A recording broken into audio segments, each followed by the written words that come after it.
উদ্যোক্তা হয়ে নিজ জীবনে ইতিবাচক পরিবর্তন এনেছেন বাছাইকৃত এমন উদ্যোক্তাদের এবার দেয়া হলো পদ্মা উদ্যোক্তা ফাউন্ডেশন বেস্ট এন্টারপ্রেনার অ্যাওয়ার্ড। রাজধানীর সেগুনবাগিচা কেন্দ্রীয় কচি কাঁচার মেলা মিলনায়তনে বিশিষ্ট জনেরা উদ্যোক্তাদের হাতে তুলে দেন অ্যাওয়ার্ড ও সনদ এবং পরিয়ে দেন উত্তরীয়। পদ্মা উদ্যোক্তা ফাউন্ডেশন বেস্ট এন্টারপ্রেনার অ্যাওয়ার্ডে এবার উদ্যোক্তাদের পাশাপাশি আজীবন সম্মাননা দেওয়া হয় দেশবর্ণ সঙ্গীতশিল্পী পপ সম্রাট ফেরদৌস ওয়াহিদ, নজরুল সঙ্গীতশিল্পী ফেরদৌস আরাকে।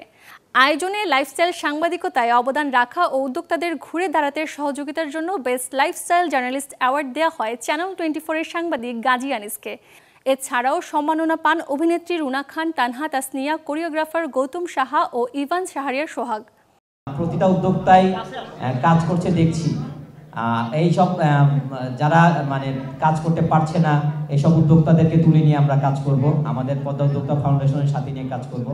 উদ্যোক্তা আমাদের স্লোগান হচ্ছে উদ্যোক্তা হবে ঘরে ঘরে, বেকারত্ব যাবে দূরে সরে।